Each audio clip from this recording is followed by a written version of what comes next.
সবুজ হয়, কয়েক জায়গায় সাদা হয়, বিভিন্ন রকমের কালার হয়। আর এই যে গাছটি, এই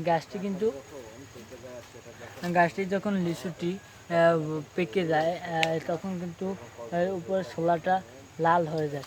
হ্যাঁ, তুমি বলে কাঁঠাল লিচুটি যখন হয় তখন কিন্তু একদম ছোট থাকে এবং উপর শুধু সবুজ থাকে, ভিতরে আটি বেটি কিছু হয় না। এবং যখন একটু বড় হয় তখন কিন্তু ভিতরে একটি আটি হয়, আটিটা হয় কালা। আর এই আটিটা হয়, আটি থেকেই কিন্তু এই লিচু গাছ হয়। আটিটা দিয়ে কিন্তু লিচু গাছ হয়। নার্সারিতে গেলে দেখা যায় কীরকমের গাছ লাগায়, এই কীরকমের করে। হ্যাঁ, এই লিচু গাছ বেশি কিন্তু হাট বাজার থেকে কিনে এনে তারপর লাগানো হয়। হাট বাজার থেকে কিনে এনে তারপর লাগানো হয়।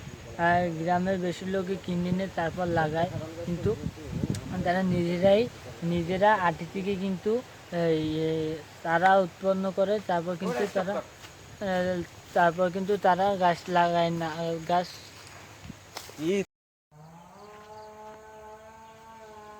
হ্যাঁ, এই একটি সবেদা গাছ,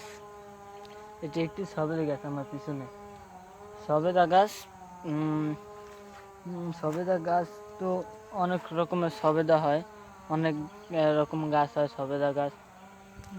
এই সবেদা গাছটি কিন্তু সরানো, চারিদিকে অনেক ডালপালা যায়।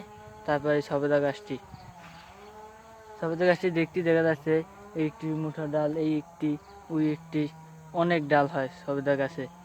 হ্যাঁ, সবেদা গাছ বেশি বড় হয় না। এটি সামান্য বড় হয়, কিন্তু যেটু হয় তাতেই কিন্তু হয় অনেক সবেদা হয়। সবেদা ছোট থাকে বাদামি কালার। এখন সবেদা হওয়ার সিজন না, কিন্তু হ্যাঁ, সবেদা হওয়ার একটি সিজন আছে। সবেদা 12 মাসই পাওয়া যায়, কিন্তু যে সিজনে সেই সিজনে বেশি পাওয়া যায়।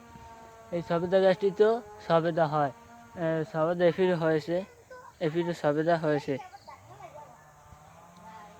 এই সবেদা গাছটি ডালপালা কিন্তু অনেক। হ্যাঁ, সবেদা বানানো হয়, কিন্তু সবেদা গাছের আটি দিয়ে কিন্তু সবেদা গাছের যে আটি দিয়ে সবেদা গাছ হয়। আটি থেকে কালা থাকে, লম্বা চ্যাপড়া লম্বা। হ্যাঁ, এই আটিটি শুকালে তারপর তার তাপমাত্রা